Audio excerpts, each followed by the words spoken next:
নমস্কার বন্ধুরা, রান্নাবাটি চমচমটি চ্যানেলে তোমাদের সকলকে স্বাগত। আজকে এলাম একটা নতুন রান্না নিয়ে।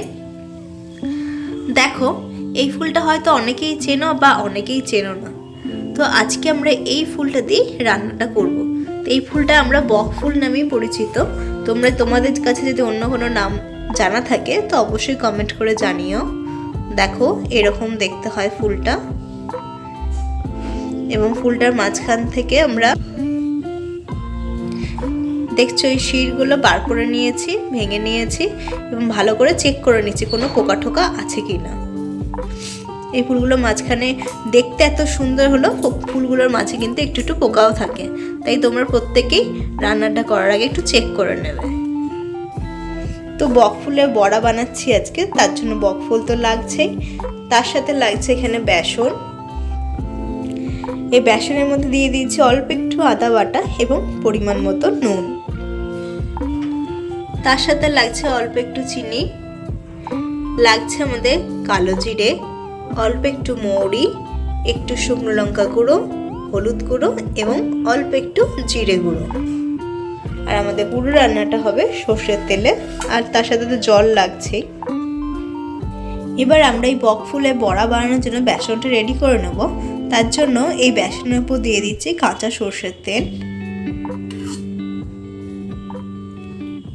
এরপরে এই শুকনো উপকরণগুলো যা যা নিয়েছি সেগুলো দিয়ে ভালো করে বেসনটা মিশিয়ে নেবো আগে। তোমরা হয়তো আমার ভয়েস শুনে বুঝতেই পারছো যে শরীরটা একটু খারাপ ছিল যখন এই রান্নাটা ভিডিওটা শ্যুট হয়েছিল।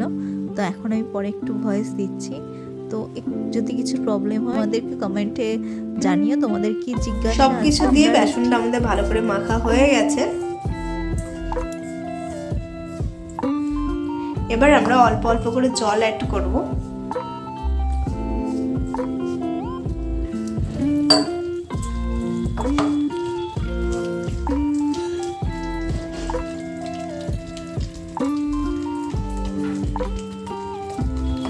দেখো, ভালো করে ফেটিয়ে নিচ্ছি আমরা।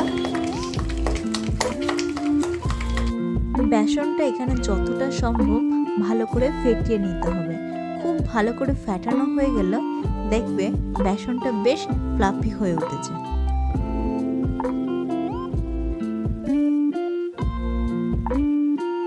বড়াটা ভাজার জন্য আমরা কড়াইয়ের মধ্যে দিয়ে দিলাম সর্ষের তেল। দেখো, এদিকে আমাদের বেসনটাও ভালো করে ফেটানো হয়ে গেছে, তার সাথে তেলটাও কিন্তু আমাদের ভালো মতো গরম হয়ে গেছে। এবার একটা বক ফুল আমরা নিয়ে নিলাম, ভালো করে বেসনে চুবিয়ে নিচ্ছি।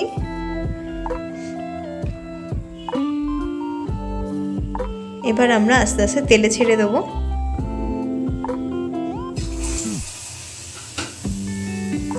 এইভাবে বাকি বক ফুলগুলো ঠিক একই পদ্ধতিতে তেলে দিয়ে দেবো। দেখো, তেলে দেওয়ার সাথে সাথে আমাদের এই বড়াগুলো কিন্তু খুব সুন্দরভাবে ফুলে উঠেছে। এই বক ফুলের বড়া গরম ভাতের সাথে খেতে যা দুর্দান্ত লাগে না, অবশ্যই বাড়িতে বানাও এবং আমাদের কমেন্ট করে জানিও কিন্তু অবশ্যই। আচ্ছা, কতজন আছো এই বক ফুলটা এখনো অবধি দেখোনি বা দেখেছো কিন্তু জানোই না যে বক ফুলটাও মানুষ খায়? তো যদি এরকম থেকে থাকো অবশ্যই কিন্তু কমেন্ট করে জানিও। আর বাড়িতে কিন্তু অবশ্যই ট্রাই করো, তা নাহলে বুঝবি করে এই ফুলের টেস্ট কতটা ভালো। এই টাইমে কিন্তু মার্কেটে এই বক ফুলটা ভালোই অ্যাভেলেবেল থাকে। এক পিঠ ভাজা হয়ে যাওয়ার পর দেখো আমরা উল্টে দিচ্ছি। এইভাবে দু পিঠ ভালো করে আমরা ভেজে নেব।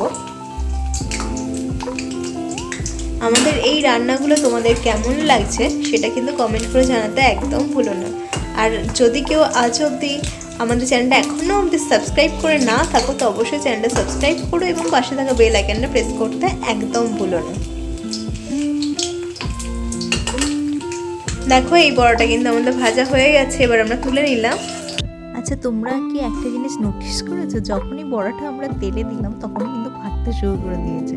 এটা কিন্তু ফাটে না, এটার ফুলটার মধ্যে যে জল থাকে তবেই সেটা তেলে গিয়ে ফাটে, কারণ তেলে আর জলে কখনোই তো মিল হয় না। আমরা কিন্তু এটা লো টু মিডিয়াম হিটে করছি।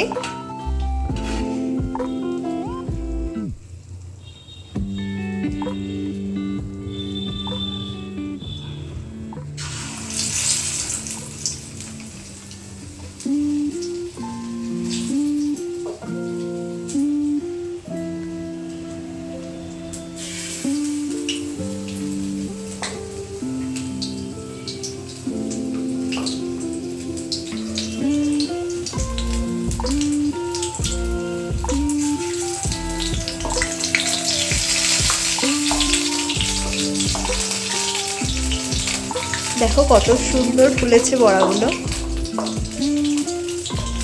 খেতে বেশ মুচমুচে হয় এবং টেস্টও বেশ সুন্দর।